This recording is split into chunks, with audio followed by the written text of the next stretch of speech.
Moi, je commencerai toujours par dire qu'il n'y a pas vraiment de règle. Donc le blanc éclatant, c'est de là que ça vient.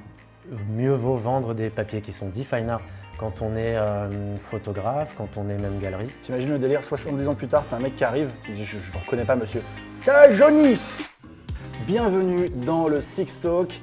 Aujourd'hui, on est dans un épisode un petit peu spécial puisqu'on reçoit un des plus grands spécialistes au monde du papier. On va parler impression et tu vas voir. Là, tu te dis peut-être impression, ouais, je connais pas trop grand-chose. Tu vas te rendre compte de l'étendue de ce que tu ne connais pas suite à la discussion qu'on va faire aujourd'hui parce qu'on va aborder des choses, tu ne pensais même pas te poser la question et tu vas avoir les réponses et tu vas voir que c'est technique mais facile parce que Julien qui est avec nous est très pédagogue, il a des histoires de ouf pour te faire comprendre le papier. J'ai discuté avec lui une première fois il y a quelques semaines et je suis complètement tombé amoureux. Moi je pensais qu'il y avait, tu prends un papier, tu choisis la taille. Non, ça va bien plus loin que ça. Julien, bienvenue dans le Six Talk. Merci pour la présentation, c'est assez flatteur. J'essaye de mettre à la hauteur de l'info que tu vas nous donner, de te mettre un petit coup de pression aussi, on va pas se le cacher.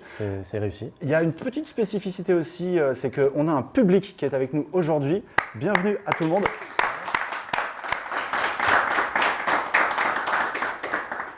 Et on a beaucoup de chance parce que ce public, c'est que des warriors de la photo, il y a du gros niveau, on a des étudiants de l'Académie Photo, on a des gens avec qui on a discuté sur Insta, on a des gens qui suivent Anne Muleux, qui suivent Canon. C'est quelques questions qui vont nous arriver du public à la fin du podcast, vous allez voir, ça va être ultra pertinent aussi. Pareil, vous avez senti le petit coup de pression que je vous mets. Et on va tout de suite commencer par la question que tout le monde se pose. Comment on choisit son papier? C'est pas une question bête parce que c'est pas intuitif. Il faut toujours se réfléchir à ce qu'on va avoir à la fin et c'est un truc que je répète souvent quand je vais voir les labos, les écoles et des gens qui me posent cette question ou une question qui ressemble à celle-ci. C'est que quand on a un tirage, on a deux choses.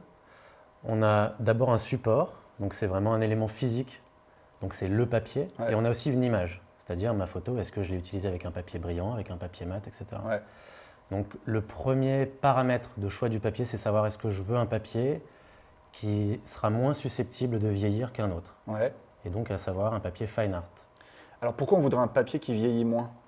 Parce que dans le cadre d'une transaction, quand vous allez vendre des tirages, vous n'avez pas envie que des tirages jaunissent plus vite que d'autres, que vous avez produits en même temps, de la même image. Également, vous n'avez pas envie d'avoir de toute façon un tirage qui va jaunir 10, 15, 20 ans plus tard de façon un petit peu surprise, de façon surprenante, et surtout avec un client ou une cliente qui vient en râlant. Ouais. Et il faudra que vous puissiez refaire ce même tirage 10, 15 ans plus tard éventuellement. T'imagines le délire, 70 ans plus tard, t'as un mec qui arrive, tu dis je ne vous reconnais pas monsieur. C'est Johnny. Ah. Mais c'est avec un axe, quand vous utilisez un papier qui est fine art, donc un papier avec une forte longévité, dans les ordres de grandeur, vous enlevez cet accident. Ok, donc un des premiers éléments que tu regardes toi, sur le papier, c'est la longévité de mon papier. C'est ça, mais sachant que ça ne se voit pas. C'est un paramètre invisible. D'accord, c'est dans la recette de fabrication du papier. C'est pas parce qu'un papier est plus blanc qu'il va mieux se conserver, qu'il est dibarité qu'il va mieux se conserver. Vous ne pouvez pas le savoir au nom du papier. C'est impossible. Ah oui, d'accord. C'est impossible. Alors c'est pas toujours marqué, c'est pas toujours indiqué que le papier est un fine art. Donc on va rentrer dans le détail. J'ai une première question, mais je vais aussi te demander la recette. La première question, c'est quoi un papier qui dure pas longtemps et qu'est-ce qui lui arrive? Et c'est quoi un très bon papier qui dure longtemps et du coup qu'est-ce qu'il y a de mieux? Et c'est quoi ton secret pour savoir identifier les deux vu que c'est pas marqué dessus? Alors la définition d'un papier fine art. On va vous laisser son numéro de téléphone, comme ça vous pourrez l'appeler pour lui demander est-ce que ce papier tient bien. Je vais essayer d'être très clair alors. Un papier fine art, c'est un papier qui est fabriqué comme tous les papiers avec des fibres végétales. On utilise des plantes, ça peut être du coton, de la cellulose, ça c'est le 99 et on peut rajouter une virgule avec un paquet de chiffres après de tous les papiers que vous avez jamais vus, c'est cellulose et coton. On peut le faire avec d'autres plantes. Quand vous avez un papier fine art, les fibres qui sont utilisées pour fabriquer le papier, c'est des fibres pour lesquelles on a enlevé l'acidité. Car que le papier ne va pas se dégrader par lui-même dans le temps. En plus de ça, et c'est le dernier élément qui définit ce que c'est qu'un papier fine art, en plus de celui-ci, c'est qu'on ajoute 4% du poids du papier, on ajoute de la craie. Donc on ne saupoudre pas la craie au moment où le papier est terminé, mais au moment où on fait la recette, on mélange de fibres et d'eau, on ajoute beaucoup de craie. Donc si je comprends bien… Pour faire tampon contre l'acidité, pour les agressions, parce que vous allez stocker votre papier et l'exposer dans des endroits où vous allez vivre et il va y avoir des Ouais. agressions comme ça. En gros, l'idée, si je comprends bien, c'est que le bon papier, c'est le fine art. Le papier, c'est fait avec des arbres. Les arbres, c'est acide. Donc, un mauvais papier, il va juste utiliser ça de base et il va jaunir avec le temps. Un bon papier, tu ajoutes de la craie pour rendre ça plus On basique. ajoute de et la le prolonger. craie et en plus on traite les fibres en amont pour justement qu'elles ne se dégradent plus, en fait, que certaines molécules, par exemple la chlorophylle, Ouais. qui faisait un certain métier après mais qui n'est plus utile une fois que ça devient une feuille A4, pour Ouais. dire les choses telles qu'elles sont, on fait en sorte qu'il n'y ait plus cette dégradation. En fait, c'est des éléments vivants, ça pourrit. En chimie, on dit que ça se dégrade. Ouais. Et on fait en sorte de ne plus avoir cette réaction chimique qui perdure dans le temps. Du coup, un papier qui ne serait pas du tout traité, il vieillit au bout de combien de temps? Le papier Ça de dépend. base. Certains vont vieillir très mal par eux-mêmes dans un endroit vraiment avec la pollution, sans subir de pollution extérieure. Ouais. Je pourrais vous raconter après ce que c'est une pollution extérieure parce que c'est pas du tout intuitif. Ouais. Euh, Genre un mauvais papier, mal conservé, mal traité. ça peut être une question de semaine. Ah ouais, d'accord. Ouais. Semaine. Ça peut être une question de Et il semaine. devient quoi? Il devient tout jaune en fait? Tu perds Alors tes il y a deux couleurs, types de pollution. Il y a une pollution homogène avec toutes les fibres qui ont bien réagi de façon homogène et là c'est typiquement des papiers pas fine art. Et il y a une pollution qui peut être due à un solvant qui arrive d'un coup, que le papier va absorber comme une éponge. Un solvant, ça peut être un vernis qui contient encore de l'acidité, ça peut être une colle, des bois agglomérés, un meuble neuf qui sort d'une marque très connue, qui fait des bois agglomérés. Je suis assez prudent. Tu parles de l'esprit blanc? Il y a plein de marques, mais moi je veux éviter des conflits supplémentaires en cette période, alors on va rester diplomate. Ok. Mais vous savez qu'il y a des meubles qui ne sont pas faits avec des planches de bois taillées directement, mais des bois agglomérés, donc collés par des D'accord. colles, Donc la colle contenue dans des objets qui ou sont pas chers, oui. ou dans des pots de peinture ouverts ou dans des Ouais. pots. La- T'es en la train de colle vernir chez acrylique, toi? Ah, ok. Il y a beaucoup, dès que ça sent la chimie, Ah ouais, vous ouais. savez que c'est une pollution, à moins que sur le pot de colle ou de peinture, il y ait écrit sans acide, D'accord. ce qui est très rare. Et si tu as une tente qui se parfume un peu fort, c'est dangereux pour tes tableaux? Non, a priori non. Ah, mais Parce que t'avais une sinon, petite hésitation quand J'ai même. réfléchi en fait et je me suis dit où est-ce qu'on a vu cette confrontation dans certains vernissages, Ça cocotte ça un sent peu. le Chanel et j'ai jamais vu dans ces cadres-là. Non, j'allais dire une bêtise, ça pour ça, il faudrait. Je pense qu'on peut vivre normalement Ok. quand même sans être parano. Il faut être parano juste quand on est un laboratoire ou quand on est un distributeur, ce qui n'est pas votre cas quand on stocke une grande quantité de papier. Quand on est photographe, quand on est même galeriste, on fait attention sur des choses élémentaires. Mieux vaut vendre des papiers qui sont dits fine art pour se prémunir Ouais. d'un conflit commercial futur qui pourrait exister, qui reste rare, hein, je tiens à rassurer quand même. Et l'autre chose, c'est de faire attention à ce qu'il n'y ait pas une odeur de chimie assez Ouais, forte. ouais. Non, mais c'est important parce qu'il y a des gens qui peuvent avoir des passions, genre tu fais des maquettes, bah, tu as de la colle chez toi, genre si tu veux offrir un tirage à ton grand-père et que tu sais qu'il est passionné de maquettes ou que lui-même fait des peintures, tu as des peintures qui ont des solvants un peu forts ou les trucs à l'huile ou je sais pas quoi, ou si tu vernis quelque chose dans la même pièce, ça peut d'un coup en fait exploser ton papier quoi. Il y a un meilleur exemple, alors c'est oui, et il y Ouais. a un exemple encore plus fort parce que celui-ci va vous toucher tous. Par exemple, vous faites faire des tirages par un labo en novembre. Le tirage est fait fin décembre, vous allez l'offrir et le tirage va être, entre-temps, il va être emballé et déballé mi-janvier. Il aura passé 2 mois dans un emballage. Ouais. Si cet emballage il est fait avec des papiers qui contiennent de l'acidité et avec des scotch qui contiennent une colle sans acide, je vous garantis que le tirage fine art, alors garantie non, mais c'est possible et ça arrive très souvent. L'immense majorité des réclamations que je reçois, elles sont mi-janvier. Et c'est D'accord. ce cas de figure. C'est pas le champagne à Noël. C'est pas que le champagne à Noël, C'est il pas faudrait que le qu'il se champagne. renverse correctement pour qu'on n'accuse pas le champagne et le papier. mais Alors si on tourne ouais. le truc dans l'autre sens, genre ok on a compris, on veut pas que ça jaunisse, on veut pas que ça vieillisse, c'est quoi le papier qu'il faut acheter et c'est quoi les 2-3 règles à retenir? Il faut pas l'exposer avec du scotch, avec de la colle, enfin ce serait quoi les trucs? Alors c'est faire attention aux matériaux qu'on utilise et qui contiennent des colles. Donc Ok. est-ce qu'on vient de changer le lino dans une pièce? Est-ce qu'on vient de ouais, repeindre ouais. la pièce en acrylique? Si ça a été fait il y a quelques semaines ou mois, il n'y a plus de problème. Ah ouais mais là ce que tu racontes en fait, tout le monde fait ça dans sa vie quoi. Bah, Repeindre une pièce, changer un repeindre une lino, pièce, il n'y a aucun problème, vous le faites, mais vous Ouais. mettez les, Faut sortir les vous cadres à mettez ce les moment-là. papiers dans une autre pièce le temps que cette pièce sèche. Bah tu vois ça par exemple, ça m'est déjà arrivé de repeindre une pièce et de laisser les peintures, de les éloigner quoi. Il se peut que la colle soit bonne, mais vaut Ouais. mieux avoir le prix de la Dans le doute, tranquillité. ouais. Ça, de toute façon, une pièce que vous repeignez, vous déménagez beaucoup d'immeubles à l'intérieur, donc vaut mieux. Ouais d'accord. La meilleure des choses, quand vous stockez un tirage, c'est d'avoir une boîte.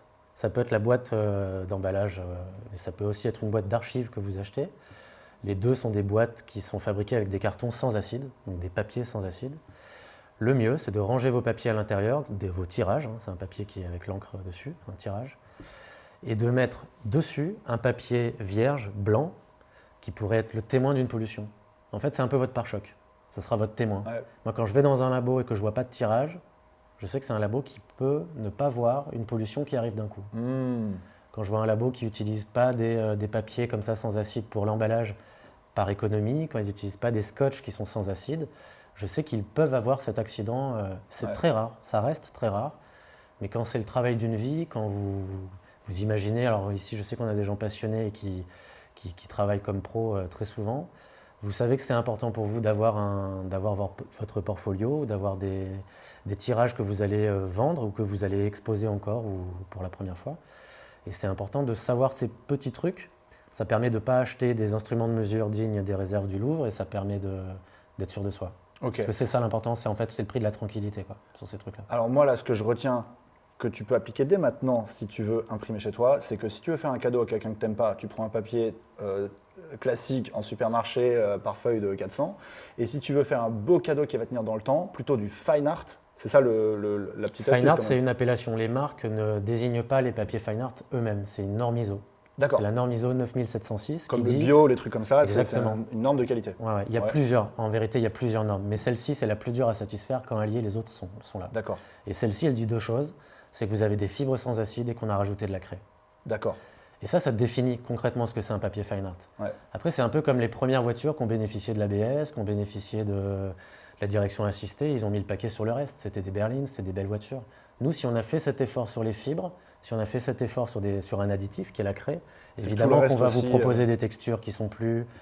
On peut mettre tous les termes qu'on veut. On pourrait dire classe, noble, classique, belle. C'est très subjectif après, mais vous voyez ce que je veux dire. Donc quand tu vas sur du papier fine art, tu as non seulement la garantie que c'est ce qu'il y a de mieux en termes de vieillissement et que du coup toute l'attention, c'est le fleuron de chez Admuleux. On a fait un effort, en fait, vous faites que du fine art chez Admuleux.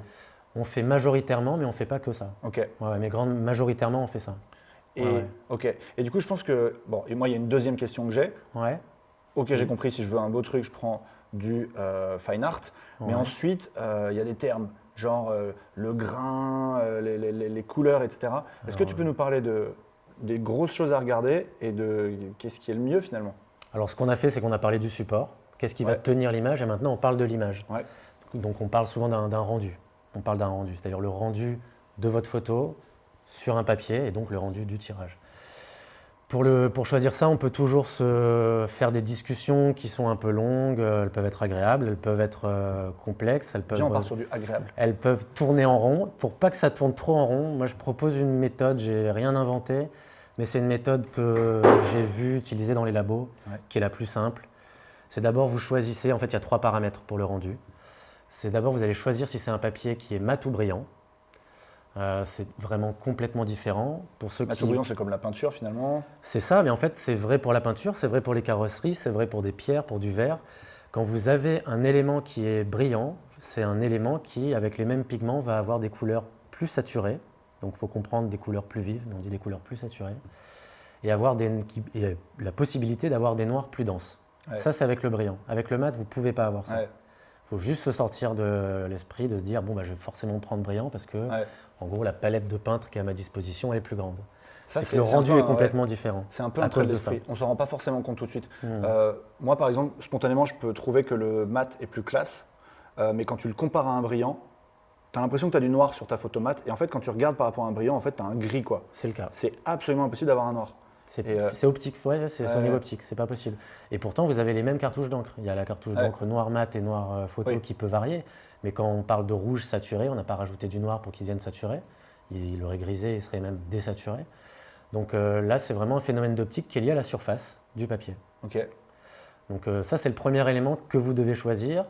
Il faut garder en tête… Alors, très souvent, il faut faire un test. Même des photographes qui sont aguerris, des tireurs et des tireuses qui sont expérimentés, très souvent doivent faire un test. Alors, on ne fait pas forcément un test sur une feuille A0 d'un mètre carré, mais ça vaut le coup de faire au moins une moitié d'A4 pour savoir, en gros, vous décidez si vous allez faire 10 000 km en voiture ou en moto, c'est bien que vous le sachiez avant de commencer. C'est une analogie que j'utilise souvent, mais c'est vraiment le paramètre le plus important, c'est le premier. Il y en a 2 autres pour le rendu. Le deuxième, c'est la tonalité du papier. Il faut comprendre que ça veut dire la couleur du papier. Vous avez des papiers jaunes, vous avez des papiers un peu bleutés. et l'immense majorité au milieu, on dit des papiers plutôt neutres. Ouais. Donc en gros, ça va des papiers chauds à des papiers froids. Il faut savoir que vous n'avez pas d'encre blanche. Si vous avez besoin d'un contraste très fort, vous devez utiliser un papier plus froid. Ouais. Il faut aussi comprendre qu'utiliser un papier qui est un peu chaud, ça ne veut pas dire que vous mettez un filtre sépia. On adoucit les contrastes. Là aussi, c'est une question, par définition, puisque j'ai utilisé ça comme terme, mais de rendu. Là aussi, des tests, ça peut valoir le coup, mais ça, c'est plus intuitif. Ce deuxième paramètre, il est plus intuitif. Et enfin, le troisième, c'est le plus facile, mais c'est le plus dur à définir à l'oral comme ça, c'est la texture. Ouais. Quand vous avez ces 3 paramètres, vous êtes capable de parler de papier au téléphone. Si vous commencez par parler de grammage, du mot barité, du mot lustré, du mot satiné, en fonction d'une marque, en fonction de votre photo, en fonction des machines que vous allez utiliser, vous n'allez pas parler de la même chose. Ouais. Là, avec les termes que je viens d'utiliser, mais qui sont les termes des labos, vous êtes capable de parler de papier et d'avancer petit à petit avec des paramètres dans un ordre croissant, enfin décroissant d'importance, mais en commençant par les plus importants. Ouais. Quoi. J'aimerais un peu zoomer dans chaque truc que tu as dit parce que les experts vont suivre, mais potentiellement il y a des petites notions sur lesquelles on a pu se perdre. Par exemple, là, quand tu parles de la couleur du blanc, ça c'est un truc qui peut ne pas être, qu'on peut ne pas voir tout de suite.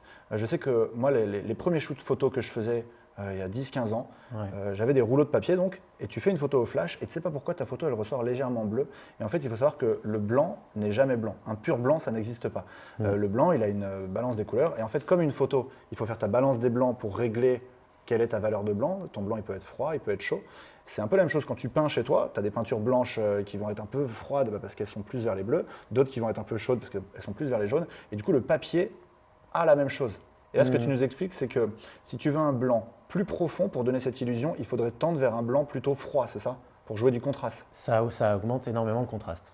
Les papiers qui sont les plus blancs, parmi les papiers les plus blancs, certains contiennent des azurants optiques et ils ont ce décalage dans le spectre visible. Donc ils prennent des UV, ils le renvoient dans le bleu et nous, comme on fait la balance des blancs, notre cerveau nous dit c'est plus blanc que blanc. Donc c'est très lumineux. Donc le blanc éclatant, c'est de là que ça vient. Ce serait avec des certains papiers très blancs, il y a plein d'additifs. Tout est bon pour blanchir le papier. On utilise certaines fibres. Les fibres de coton sont d'utiliser certains opacifiants, c'est-à-dire qu'ils vont combler les espaces parce que c'est très lacunaire d'avoir un tissu de fibres.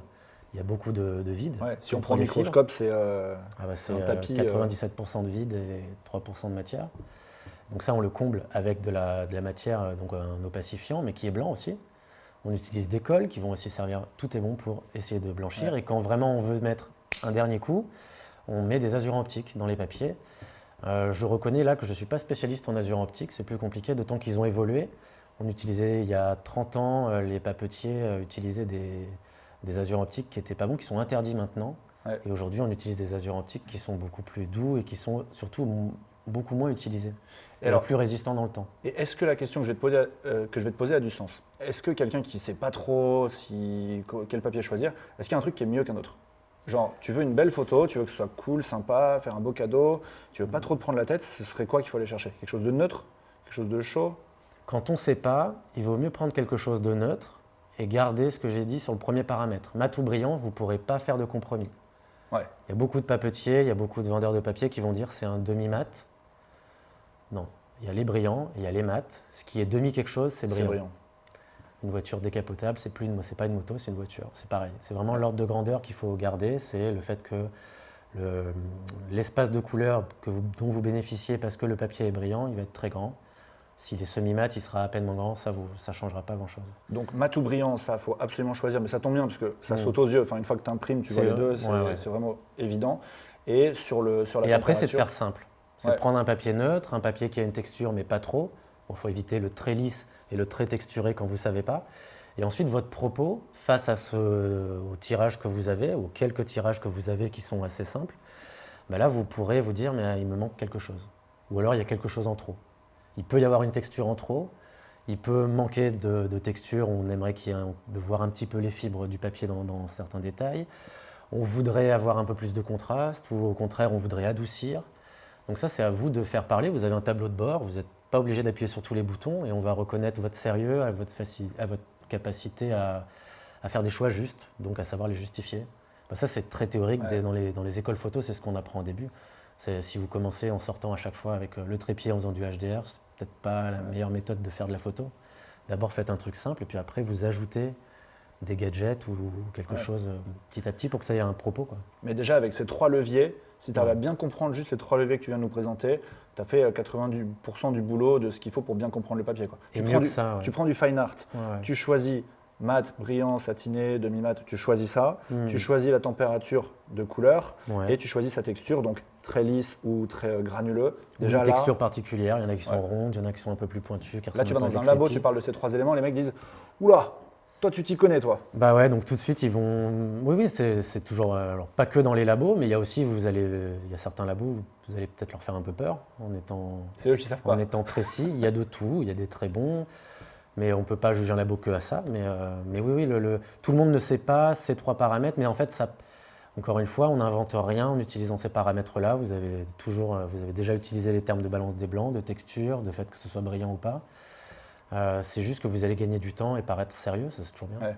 Ah ouais, et puis tu vas aussi savoir ce que tu es en train de faire. Parce que tu peux aussi, en photo, bosser pendant des années sans savoir ce que tu fais et pas trop savoir pourquoi c'est bien ou pas bien. Là, au moins, ça permet de placer le curseur. Est-ce qu'on peut regarder quelques exemples de papier?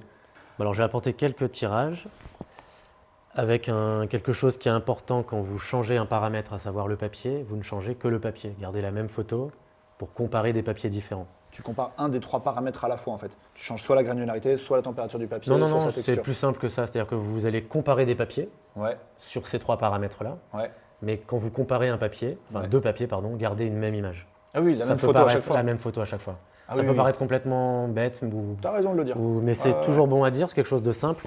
C'est vrai de façon générale, quand vous voulez tester un paramètre, vous ne changez que celui-ci.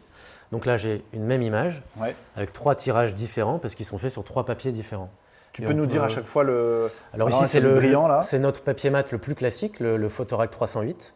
Donc il est très particulier parce qu'il a un aspect. Alors là, je vais parler de texture. C'est toujours compliqué la texture. Il faut mettre un mot. Il n'y a pas d'unité. Il n'y a pas de. Plutôt velouté, très doux, des fibres avec des textures, mais sent un le côté relief. velouté. Exactement. On dirait de la peau de pêche ici là. Ouais, c'est notre papier, c'est vraiment notre best-seller. Et celui-ci, quand on ne sait pas quoi faire et qu'on choisit des mats, c'est conseillé de prendre celui-ci. Et ensuite, vous pourrez prendre moins texturé, plus chaud, plus froid. Ensuite, j'en ai pris un qui est très brillant, très lisse et très blanc. Donc celui-ci, il est très fort. Il a juste une texture il n'y a pas de texture. Il est très lisse.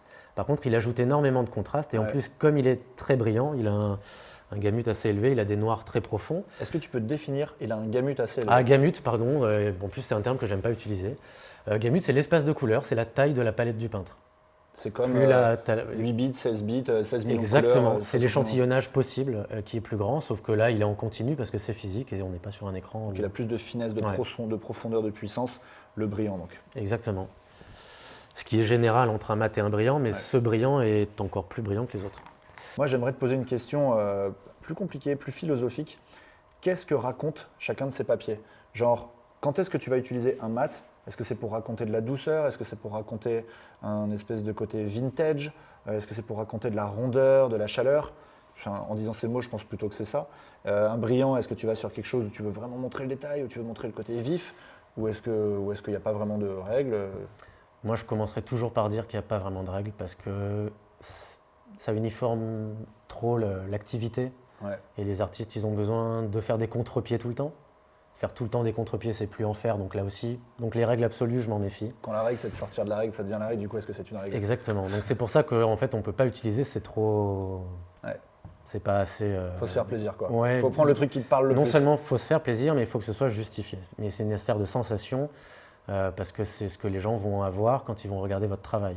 Votre travail, il peut être sérieux, mais de toute façon, à la fin, les gens vont venir se divertir en regardant vos tirages ou en achetant. Donc c'est très compliqué. Ce qu'on peut dire de façon générale, c'est toujours lié, mat brillant, au fait d'avoir des espaces de couleurs très différents, enfin de tailles différentes. Mais là, je fais une généralité. Alors prenez-le avec légèreté, mais c'est qu'un papier brillant, ça sera plus réaliste dans les nuances de couleurs, parce que ça va se rapprocher de l'espace de couleur de notre œil. Quand je dis œil, c'est œil plus cerveau. Alors que le papier mat, ça va être quelque chose de plus doux, de plus...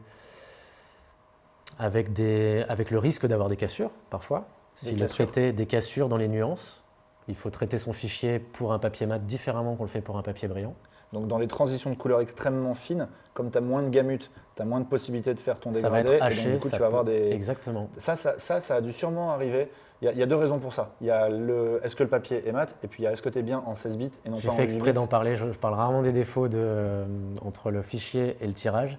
Mais la question qui revient le plus souvent sur cette histoire de mat brillant, c'est des gens qui ont eu l'habitude de faire des tirages sur des brillants. Ils ont eu l'habitude donc de… Donc il y a de la puissance. Oui, mais surtout, il faut imaginer qu'ils ont eu l'habitude de traiter leur fichier pour des brillants, Hmm. pour avoir la puissance. Alors quand toi tu dis puissance, je comprends que c'est pour avoir La finesse. des gamutes dégradé, avec quoi. des nuances très, très grandes, quoi. C'est-à-dire qu'on va avoir dans l'image des 5 ou 6 rouges, mais alors 5 ou 6 ça ne veut pas dire grand-chose, mais Ouais. plein de nuances dans une couleur. Et le mat ne vous permettrait pas d'avoir autant de nuances. Il faudra adapter son fichier, réduire un petit peu l'histogramme. Ouais. Donc un pomme V, un pomme P Ouais. en gros pour passer d'un papier à un autre, surtout quand c'est du brillant au mat, c'est une source d'accident. Et alors sur ton histogramme, quoi, tu casses un peu les noirs et tu casses un peu les blancs, c'est ça? Il n'y a pas de règle, moi je le réduis. Je réduis la fenêtre de tir puisqu'elle est plus petite. Ouais. Imaginez que le gamut, ce soit la vue qu'on peut avoir depuis chez soi sur l'extérieur. Le mat, ça va être une fenêtre, le brillant, c'est une véranda. Une Donc petite, vous devez adapter vraiment. petite pensée pour James, qui vient là de se taper tout ce qu'on vient de se dire et de chercher sur Internet comment illustrer tout ce qu'on vient de se raconter. Si c'était clair à l'écran, c'est parce que James nous a fait un travail de comprendre ce que c'était que les gamutes, l'histogramme, comment recorriger l'histogramme pour avoir une fenêtre de tir plus… J'espère que c'est clair pour vous. Ça va dans le public? Ok, super. Mais ouais, ça c'est un truc que j'explique souvent en photo aussi. C'est le niveau 1, c'est de te faire plaisir, de te faire kiffer. Le niveau qui va un peu derrière, c'est d'avoir une intention, de savoir ce que tu veux raconter. Et du coup, quand tu fais ta photo, de savoir un petit peu avant déjà les ingrédients que tu es en train de chercher et ce que tu veux raconter. Et là, ce que tu nous expliques, c'est qu'à l'impression, c'est un peu pareil. Quand tu veux imprimer ta photo, il faut savoir qu'est-ce que tu veux raconter dans ta photo. Est-ce que c'était énergique? Est-ce que c'était sportif? Est-ce que c'était il y a longtemps? Est-ce que c'est nostalgique? Et une fois que tu as choisi ce que tu voulais raconter, tu l'imprimes. Et après, il n'y a pas trop de règles. Il n'y a pas des papiers plus énergiques, des papiers plus nostalgiques. Par contre, toi, en tant qu'artiste, tu peux avoir une sensation qui va être de te dire « Moi, je veux raconter du nostalgique. Celui-là, je le ressens plus nostalgique. Donc, je vais prendre celui-là qui est plus nostalgique. » Mais si tu ressens que c'est celui-là qui est plus nostalgique, tu n'as même pas besoin de le justifier parce que l'art, ce n'est pas logique, c'est du feeling. Donc, si tu sens que c'est celui-là qui raconte plus ce que tu veux dire, voilà, ça, c'est le degré ultime pour choisir. Niveau 1, tu peux dire j'aime mieux ça. Niveau 2, tu peux dire c'est ça que je veux raconter et c'est celui-là qui raconte le mieux ce que j'essaie de raconter. Je crois que tu as apporté d'autres exemples aussi. Alors d'autres exemples, c'est ça illustre un peu plus précisément ce dont on parlait tout à l'heure, c'est j'ai une image mais je ne sais pas sur quel papier. Ouais. Et du coup, qu'est-ce que je fais? Je prends des trucs simples. Donc j'ai des trucs simples, des papiers très simples, c'est ça que je veux dire. Ça c'est le papier mat le plus classique, le 308 que j'ai utilisé. Wow. Encore une fois, je suis dans la position de me dire quel papier je vais utiliser pour mes tirages. Donc ça, c'est le papier mat le plus classique. Et j'ai un des trois. Je vais tricher, je vais devoir regarder lequel est derrière. Non, à la texture, je le reconnais, c'est celui-ci. Celui-ci, c'est le brillant le plus classique. Eh ouais. Alors, Et je on les voit compare. totalement les couleurs. Ouais. Et Le bleu est on plus profond. voit qu'on n'a pas les mêmes nuances c'est dans les aplats. Donc dans des Ouais. aplats, il faut comprendre des endroits où il y a peu de détails, typiquement un ciel bleu. Ouais. Dans le ciel bleu, on voit que le brillant est plus, je dirais, réaliste. Dans le mat, c'est plus doux. Ouais. Là, Qu'est-ce que j'ai envie de voir sur cette photo? Le mec a l'air plus gentil et les loups, on dirait des chiens. C'est la même. Là, les loups, ils ont l'air plus dangereux et lui, il a l'air d'avoir plus vécu. c'est intense. possible, c'est ton interprétation. En fait, cette image, elle est quand même beaucoup plus douce, peut-être trop. Celle-ci, avec la lumière rasante, intense. attention, lumière rasante, ça ne veut pas dire qu'il va falloir nécessairement à chaque fois. Mais là, voilà, on est sur quelque chose avec un reportage.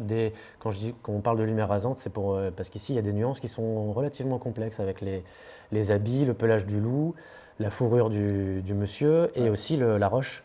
Donc tout ça, c'est des nuances qui sont à chaque fois je veux dire, une unité de distance, par exemple, tous les centimètres. On a énormément de dégradés. Eh ben, le papier brillant va être capable de montrer ces dégradés plus facilement et avec des contrastes plus forts. Le papier mat, il va offrir une douceur, mais le photographe avait choisi le papier brillant dans ce cas-là. Ouais. Donc c'est pas moi qui ai fait les tirages, c'est un très bon labo qui est à Boulogne, la labo initiale. Ouais. Et une fois qu'on a choisi le brillant, c'est réglé, on ne prend plus le mat, Ouais. on le met au milieu, celui-ci, Ouais. et on va choisir un papier qui est à la fois plus texturé et plus blanc, et un autre qui sera moins texturé Ah oui, d'accord. et plus lisse. Comme ça, on D'accord. évolue entre guillemets sur les 3 paramètres dont j'ai parlé pour Eh oui. qualifier le rendu. Et là, ça permet très concrètement de savoir pourquoi on a choisi un papier plutôt qu'un autre. C'est très bien d'avoir une sensation, celle de se dire ce papier est beau, mais c'est toujours mieux de savoir l'expliquer parce que ça permet de ne pas avoir de regrets, de ne pas se dire j'ai pas vraiment cherché dans un papier qui aurait plus de sens pour mon travail. Ouais. Et c'est pareil quand on choisit une focale, c'est pareil quand on choisit de faire la mise au point à un endroit plutôt qu'un autre. Là, c'est de justifier ses choix parce que ça apporte quelque chose en plus. Vous voyez, la texture qui est très forte ici, ça pollue un petit peu le ciel. Moi, je le prends comme ça. Ça apporte pas quelque chose. D'autant que la texture, on la voit bien dans les aplats, on la voit peu dans le reste de l'image.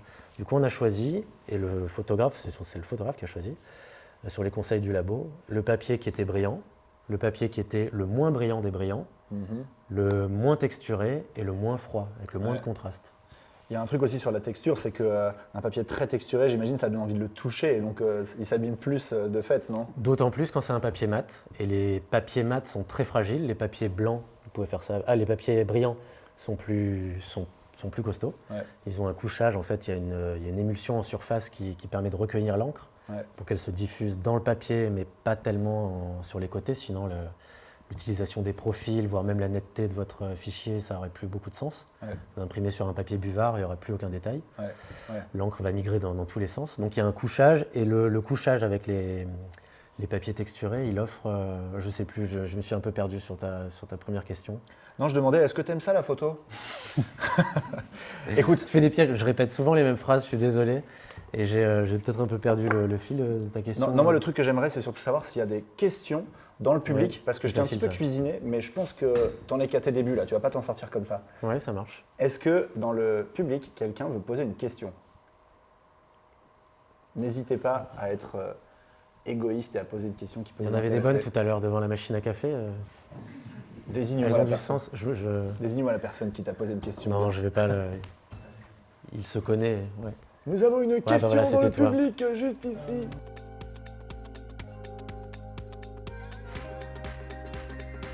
Alors aujourd'hui, pour répondre à cette question sur les différences d'encre, par exemple, encre colorant, encre pigmentaire, il faudrait faire des tests que je n'ai pas fait.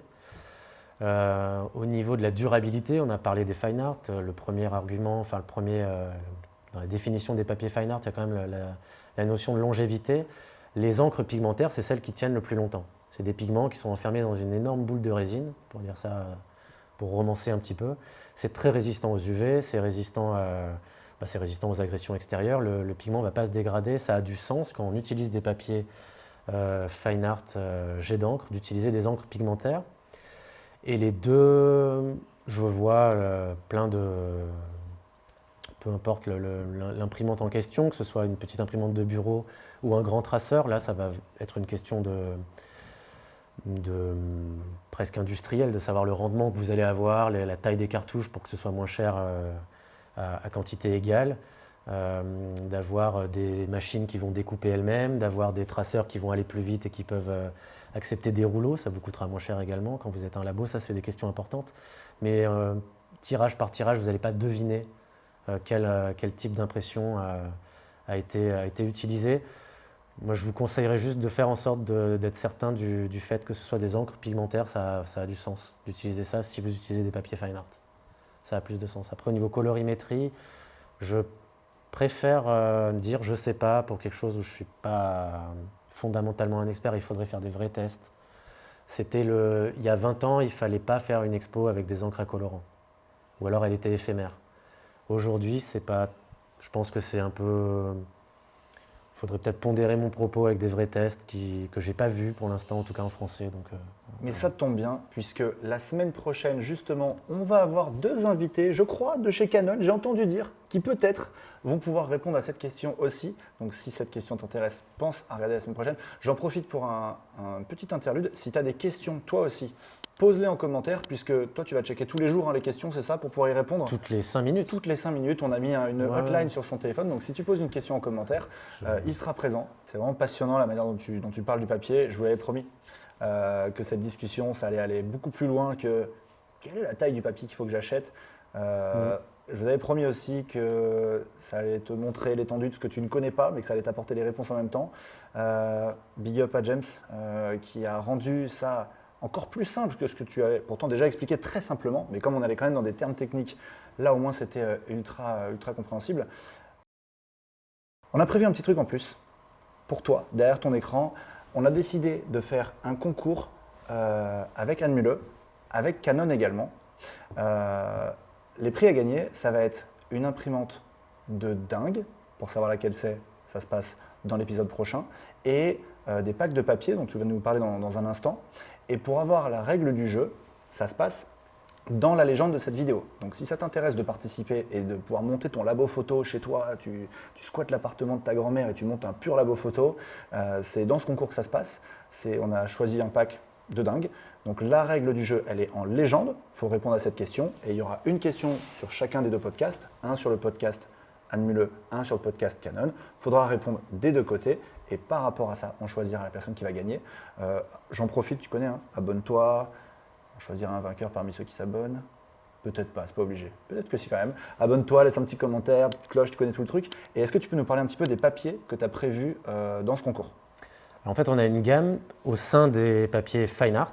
On a une gamme particulière qui est définie par les fibres qu'on utilise. Je vous ai dit que c'était cellulose, donc des arbres, et coton qu'on avait majoritairement. Et on a voulu, donc c'est depuis 2019, avoir une gamme de papiers. Il se trouve que c'est des papiers mat et chauds. Mais la plus-value, donc pas au niveau du rendu, mais au niveau du support, pardon, c'est qu'on a des fibres qui sont un petit peu moins polluantes, il y a moins d'impact. Donc très concrètement, c'est des fibres qui utilisent moins d'eau, qui n'utilisent aucun pesticide. Ces fibres, c'est en fait des papiers qui vont être faits avec des fibres de bambou, de chanvre et d'agave. Et ça nous permet d'avoir des papiers justement qui vont permettre à des professionnels de justifier une production moins impactante et de parler de ça, tout simplement. Il y a aussi un autre argument qu'on n'a pas tellement mis en avant, mais c'est d'aller. On ne sait pas on travaille, nous, pour une entreprise qui a plus de 400 ans. Ouais. On n'a pas envie d'être ceux qui vont initier des mauvais choix. Ouais. Donc on essaie d'avoir des fibres qui s'éloignent de la monoculture, tout simplement, et d'avoir la possibilité d'avoir ces fibres sur tous les continents. Des productions de coton en Europe, il y en a très peu. Plus local, plus durable. Plus local, plus durable, mais surtout plus simple. Ça peut être de la collecte, il n'y a pas besoin d'insecticides, ça pousse plusieurs fois par an. Enfin, je veux dire, on peut faire des récoltes plusieurs fois par an sur les 3 plantes que je viens de citer, partout sur la planète. Et puis un système de collecte, fondamentalement, je pense que c'est un très bon choix et que c'est le meilleur argument pour qu'on ait commencé à faire des papiers là-dessus, quoi. Ouais. Donc pour ne pas mentir, parce que vous verrez que dans la composition de ces papiers, il reste un peu de coton, à hauteur de 10%, 30% parfois, 40% pour un papier, pour être tout à fait honnête. Mais la majorité, elle n'est pas faite avec ces fibres-là. C'était obligé d'avoir encore un peu de coton parce qu'on fabrique des rouleaux. Et avec les fibres dont je vous ai parlé, les papiers peuvent être un peu rigides. Donc on est pour l'instant encore obligé d'utiliser pour pas faire un complément avec des traitements chimiques qui n'auraient aucun sens par rapport à ce qu'on avance. On est encore obligé d'utiliser un petit peu de coton pour certains papiers, quoi. Mais voilà, vous savez pourquoi on utilise d'autres et ça, c'est d'autres fibres pour fabriquer des papiers de même standing. Et ça, c'est la gamme Natural Line. Ouais. Voilà, qui est au sein c'est vraiment des papiers fine art, hein, c'est des papiers qu'on pourrait qualifier des papiers de galerie, quoi. Top. Merci beaucoup pour aujourd'hui. Merci pour toutes ces images, tous ces storytelling qui nous permettent de bien comprendre. Merci. On sait qu'il y a beaucoup plus de puissance encore, donc merci d'avoir adapté le discours pour qu'on puisse comprendre. Je vous donne rendez-vous la semaine prochaine pour découvrir l'autre côté de l'impression. Là, on parlait de papier aujourd'hui. La semaine prochaine, on parlera matos, on parlera imprimante. On reçoit Canon qui va, pareil, avec qui on va aller dans le détail à fond. On va pouvoir poser toutes les questions. Vous allez voir, c'est passionnant. Encore une fois, vous allez voir l'étendue de ce qu'on ne connaît pas. Tu vas enfin comprendre pourquoi, sur ton imprimante, tu dis « je ne sais pas quel est le réglage ». En fait, il y a vraiment des grosses astuces. Il y en a 2-3 déjà que j'ai en tête dont on va parler la semaine prochaine. Merci d'avoir regardé jusqu'ici. Nous, ça nous fait ultra plaisir à chaque fois de voir les commentaires. Là, je sais qu'ils vont être intéressés, les commentaires, parce que tu vas vouloir gagner ce pack. Et je t'encourage aussi, puisque j'ai eu la chance de tester cette imprimante, ce papier. Ça envoie du lourd. C'est pas pour rien que j'ai choisi d'appeler Canon et Anne Muleux pour cette série-là. Voilà, merci beaucoup. Ciao.